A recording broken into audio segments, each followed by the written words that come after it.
11 de la mañana con 12 minutos en todo el país y bueno, en el marco de los temas que hay para hablar de educación, estamos en línea y recibiendo en nuestro programa al consejero del CODICEN, Juan Gavito. Buen día, bienvenido una vez más a la mañana del 11. ¿Cómo le va? Día con mucho gusto.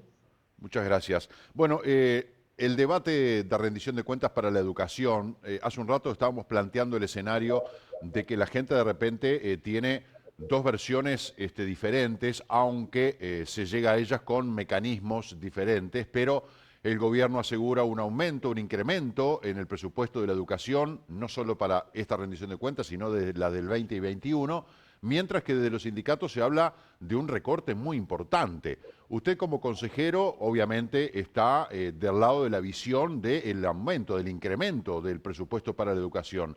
Pero ¿por qué cree usted que se dan estas versiones tan antagónicas? Bueno, en realidad lo que hay es un relato que no se ajusta a la realidad. Desde el año 2020 hacia acá, o sea, con las rendiciones de cuentas y ley de presupuesto, el crédito presupuestal, es decir, la autorización para gastar que se da a la ANEP ha venido aumentando. Es decir, que nosotros hoy estamos ejecutando más dinero que el que se ejecutó en el 2019.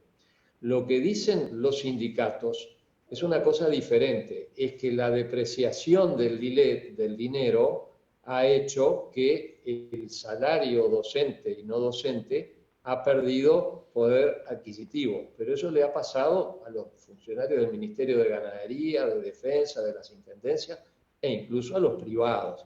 Entonces, cuando hablan de recorte, es erróneo, es equivocado, porque un recorte implicaría haber reducido el presupuesto y eso no ocurrió. No hubo ninguna decisión de gobierno, ni del gobierno nacional, ni del gobierno de la enseñanza, que rebajara el presupuesto. Por el contrario, el presupuesto aumentó, pero se pierde de vista que ha ocurrido algo bastante atípico en el mundo y en el Uruguay, que fueron los 2 años de la pandemia. Entonces, esa es la razón por la cual se perdió poder adquisitivo en el salario de todos los privados y los públicos y ahora se viene recuperando. Y en esta último mensaje de rendición de cuentas se incluyó un acuerdo con los sindicatos de la enseñanza, con el Ministerio de Trabajo, con el Ministerio de Economía y la Oficina de Planeamiento y Presupuesto para que los funcionarios de la enseñanza tengan una recuperación mayor que la que van a tener los del resto del Estado. Sin embargo, estamos viendo todos los días paros y ocupaciones, ¿no? Ayer fue el SERP acá en Maldonado, hoy es el IPA y Magisterio en Montevideo, han sido otros centros educativos por el tema rendición de cuentas y por el tema reforma educativa. Como que de repente usted entiende que no tendrían justificativo esas medidas sindicales. Yo creo que no tiene justificativo ni en cuanto al fondo ni en cuanto a la forma. En cuanto a la forma, porque para llegar a una medida extrema de interrupción del servicio público, porque en el fondo lo que hay acá es que se interrumpe el servicio público y se cercena el derecho a la educación y el derecho al trabajo, a la educación de los estudiantes que no adhieren a esta medida y al trabajo de los docentes y no docentes que tampoco adhieren, se debe transitar una gradualidad en cuanto al diálogo, en cuanto a propuestas, en cuanto a contrapropuestas. Esto no, se va de entrada a la medida extrema. Y en cuanto al fondo, por las dos razones por una de las razones que ya mencioné, y es que no existe tal recorte presupuestal, y además porque lo que nosotros queremos hacer en materia de cambios para la enseñanza es una prerrogativa, es una potestad que la democracia asigna a las autoridades legítimas. Son los cargos que ocupamos nosotros y que ocupan los consejeros del Consejo de Formación en Educación, que tienen no solo el derecho, sino también el deber de poner en práctica los cambios que consideren adecuados. Digo de paso que nosotros tenemos un sistema en donde a los 15 años hemos perdido 3 de cada 10 estudiantes y cuando se llega a la finalización del ciclo obligatorio, o sea, a los 18 años, hemos perdido 6 de cada 10 estudiantes. Y luego tenemos las mediciones de los resultados educativos, tanto del INED como de la Oficina Regional de UNESCO, como ahora las pruebas PISA, que nos están diciendo que estamos con aprendizajes muy insuficientes. Entonces tenemos muchachos que no terminan el ciclo obligatorio y que los pocos que lo terminan no aprenden lo que deberían. Entonces, ¿cómo no vamos a necesitar hacer cambios? Hablando de las pruebas PISA, Gabito, que comenzaron ayer en esta edición 2022, son pruebas trianuales que realiza la OCDE, que es la Organización para la Cooperación y el Desarrollo Económico, organismo internacional que se encarga de evaluar a los alumnos a nivel internacional midiendo su rendimiento académico en matemática, ciencia y lectura. Están dirigidas a estudiantes de liceos públicos y privados, escuelas de UTU y escuelas rurales con séptimo, octavo y noveno grado. Unos 7.500 estudiantes es el universo de uruguayos. Usted consideró que hacer estas pruebas son política de Estado y subrayó la importancia del involucramiento de los estudiantes. ¿Cómo y por qué se logra eso? Bueno, primero lo de política de Estado porque ya llevamos 20 años por esta senda y como dije antes, es no solo esto lo que nos guía, sino que hay otras evaluaciones nacionales e internacionales, las propias de la División de Investigación, Evaluación y Estadística de la ANEP, que nos están diciendo que hay datos muy negativos. Pero de lo que se trata es de que esta prueba sea realmente representativa de lo que logra un muchacho a los 15 años, independientemente de en qué clase, en qué grado está. Puede tocarle a un repetidor, puede tocarle a un alumno excelente. No se evalúa a la persona para calificarla, lo que se evalúa es al sistema. Y entonces nosotros lo que queremos es que se presenten todos los que han sido seleccionados y que cumplan con la prueba lo más motivados posible. Eso es lo que está buscando el Consejo. Este Consejo y el anterior en el año 2018 también buscó la misma cuestión, porque la motivación en materia pedagógica y en la vida en general es fundamental para conseguir resultados. Entonces, eso es lo que queremos hacer y por eso se estimula la participación. ¿Hay coincidencia entre este gobierno y el anterior en lo que es la realización de las pruebas PISA, pero también la valoración y el uso que se hace de la información que arrojan las pruebas PISA? Bueno, en cuanto al uso del instrumento, sí. La valoración, obviamente, es subjetiva. Digo como cuestión anecdótica que en el 2018 se ocuparon liceos en contra de la aplicación, o sea, otra administración, otro CODICEN, otro gobierno, y se ocupaban igual, o sea que hay una gimnasia de un grupo, creo yo, muy pequeño de gente que se opone a todo, pero sería para nosotros una falta de responsabilidad tomar decisiones sin saber dónde estamos parados y sobre todo cuál es la secuencia, cuál es la tendencia. Y esa tendencia nos está diciendo que entre 80 países tenemos el lugar 51 en ciencia, 54 en matemática, pero 48 en lectura. De modo que estamos de la mitad de la tabla para abajo y eso tiene que preocuparnos. Ahora, usted señalaba al INED, ¿no? El Instituto Nacional de Evaluación Educativa. Y yo le iba a preguntar, Uruguay tiene este instituto propio para la evaluación educativa y este organismo internacional. ¿Por qué este organismo internacional? Que, bueno, de alguna manera muchos lo recordarán por cuestiones vinculadas a lo económico, ¿no? A lo fiscal, que la OCDE ha tenido al Uruguay en listas grises y negras. ¿Hay algún tipo de lista gris o negra para las cuestiones educativas de los países? No, no hay. Quiero decir respecto del INED que, por ejemplo, el INED genera las pruebas aristas que también miden los aprendizajes de los estudiantes en lengua y matemática y tiene un valor muy importante porque eso guía al docente acerca de cómo actuar en su grupo y con sus estudiantes, si se utiliza bien. Esto otro es una medición no del estudiante en particular, no de un grupo en particular, ni de un liceo en particular, sino del sistema en su conjunto. Y todo lo que sirva para evaluar el sistema es bienvenido. Por eso digo, política de Estado se empezó a aplicar hace ya 20 años, como decíamos. Pero también hay otras pruebas que también son internacionales, por ejemplo, las pruebas cuya sigla es ERS, Estudio Regional Comparativo y Explicativo, para los países de América Latina que utiliza, que desarrolla la UNESCO, con sede en la Oficina Regional de Santiago de Chile. Quiere decir que no es que vamos a hacer solo lo que diga o lo que se concluya de PISA, o lo que se concluya del INET o lo que se concluya de la UNESCO, sino que vamos construyendo nuestras propias conclusiones, pero no podemos cerrarnos a ninguna fuente de información. Gabito, usted decía que las pruebas PISA evalúan el sistema educativo y no a las personas. Sí, Estas pruebas se toman solamente a alumnos de 15 años de edad, independientemente del grado en el que estén, se busca el individuo, hombre, mujer, a los 15 años de edad. ¿Cómo sería la explicación? Porque ahí evalúan a la la persona. explicación es que se supone que a los 15 se terminó el ciclo obligatorio en la mayor parte de los países. Así era en Uruguay, incluso hasta hace poco. Ahora en Uruguay es obligatoria toda la educación media, o sea que habría que llegar a bachillerato de secundaria UTU o de los cursos de segundo ciclo de UTU. Se supone que durante 9 años, o sea, los 6 de primaria y 3 del ciclo básico secundaria UTU, ese estudiante adquirió determinadas habilidades, determinadas competencias, tiene que saber resolver situaciones nuevas. Eso es lo que se busca medir.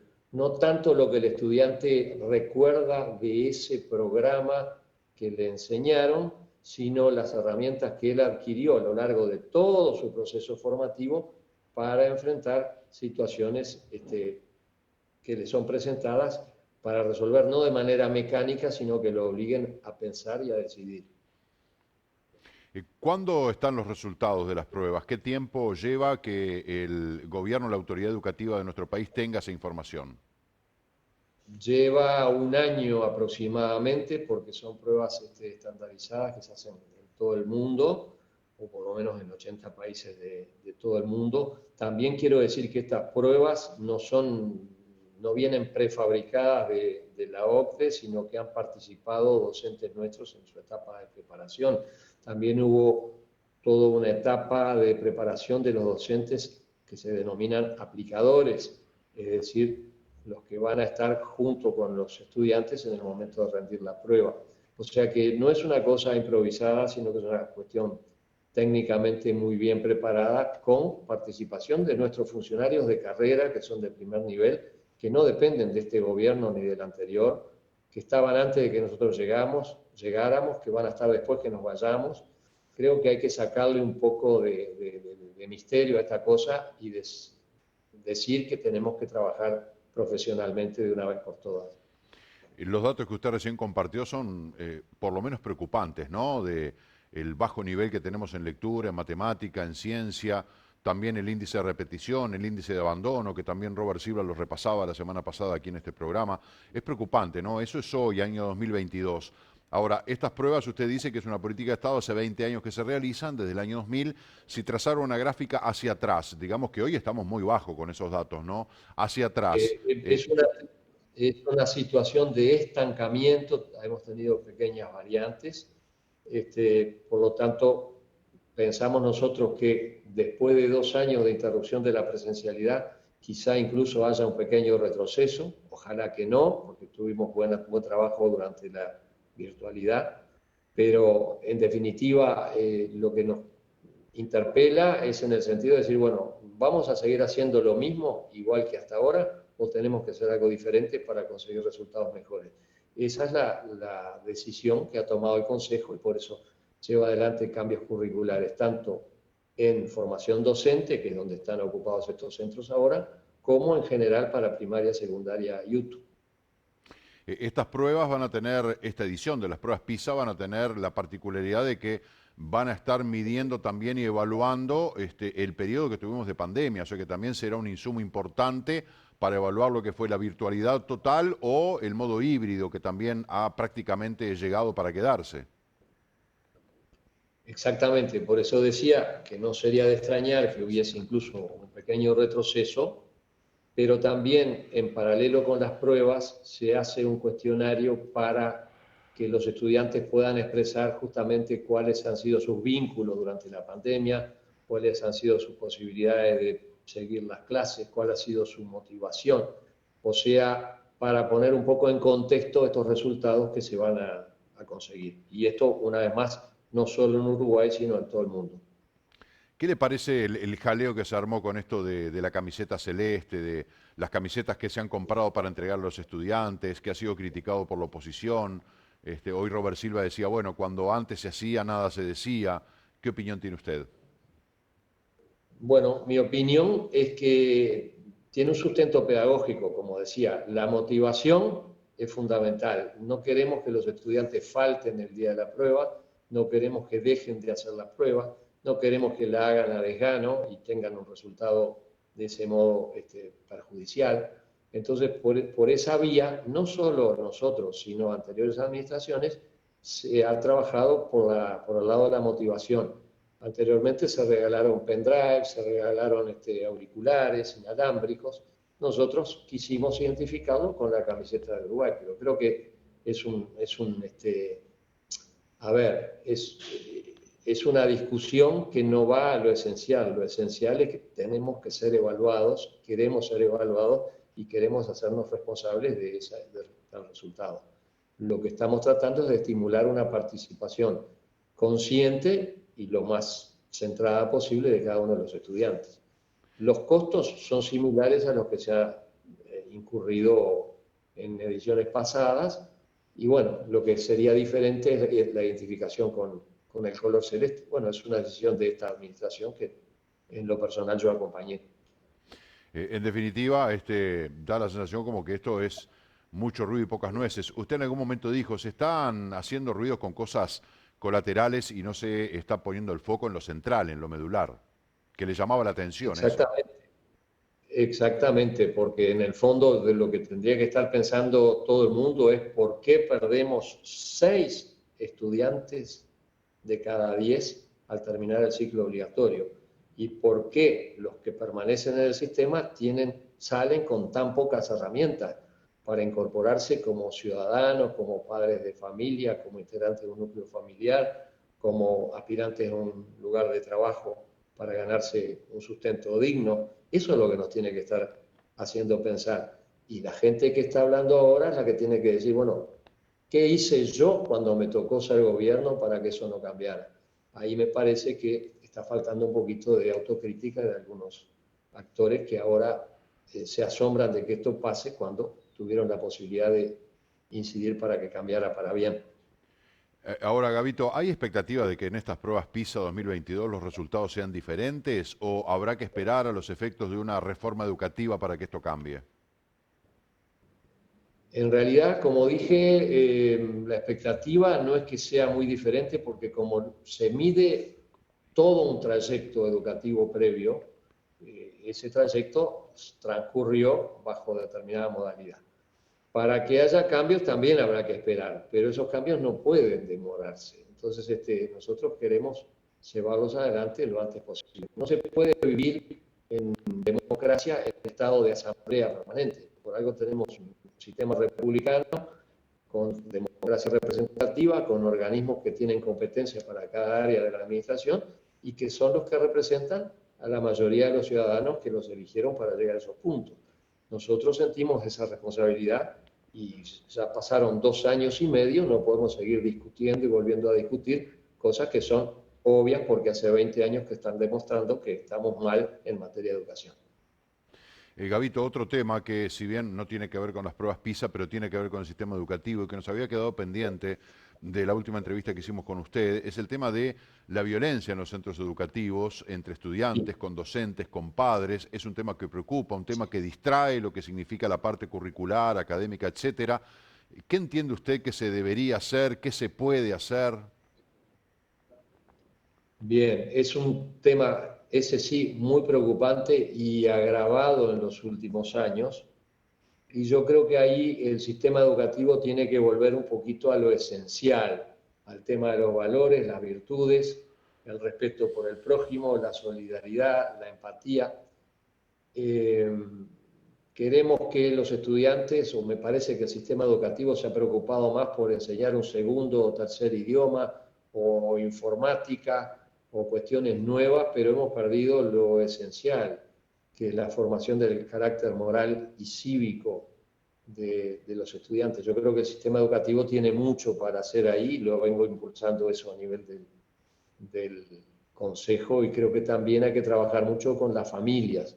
Fíjense que también lo que pasa en materia de muchachos en conflicto con la ley penal son cada vez más jóvenes, son nuestros estudiantes hasta ayer no más, pero además esos muchachos tienen madre, tienen abuela, yo creo que hay que trabajar con sus referentes familiares, por lo menos cuando los tengan, porque creo que es una responsabilidad compartida, ¿verdad?, del sistema educativo y del sistema social y de los medios de comunicación también, porque si uno internaliza determinadas pautas y toma como normales determinadas actitudes que vemos en la pantalla, puede ser gente que vaya perdiendo sensibilidad y creyendo que se puede andar por la vida tirando tiros o agrediendo porque sí. Con eso no transfiero responsabilidad, pero creo que tiene que haber un compromiso, un pacto social que involucre a las familias, al Estado, los medios de comunicación y otras organizaciones no gubernamentales que en general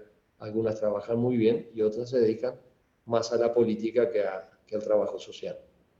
Hay elementos muy importantes y ya tenemos que ir redondeando la entrevista, pero uno puede Sí, pensar en que puertas adentro del Uruguay o puertas adentro de cada uno de nuestros hogares es donde tenemos que fortalecer los principios, los valores, esas cuestiones que tanto nos distinguieron, pero hoy hay una permeabilidad con respecto a lo que pasa en el afuera impresionante, ¿no? Como que copiamos modelos, importamos modelos, establecemos ciertas prácticas aquí como propias cuando son traídas de afuera, no buenas prácticas, porque las buenas prácticas siempre son bienvenidas, pero da la sensación de que hay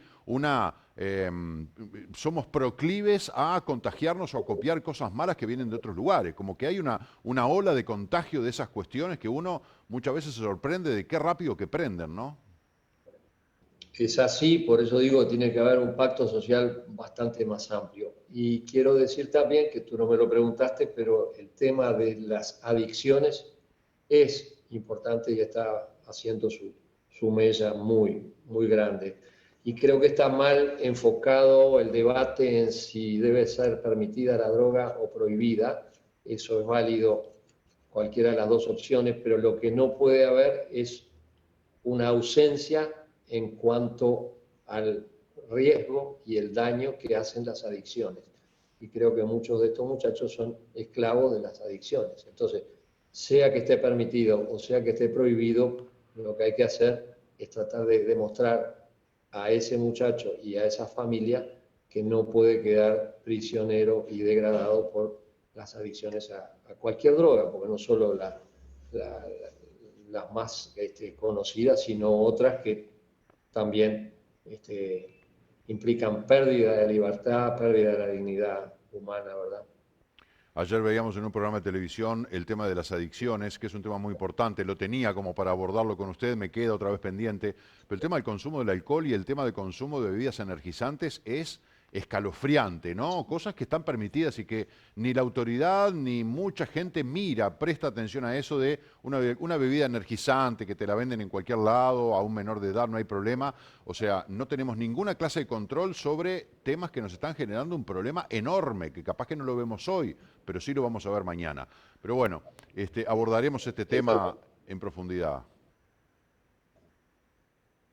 Sí, es así, es así. Hace años tuvimos campañas para alimentación saludable, lo cual me parece muy bien, pero deberíamos también Y para el tener tabaco. alguna campaña sobre los excesos en cualquier materia. Estamos de acuerdo.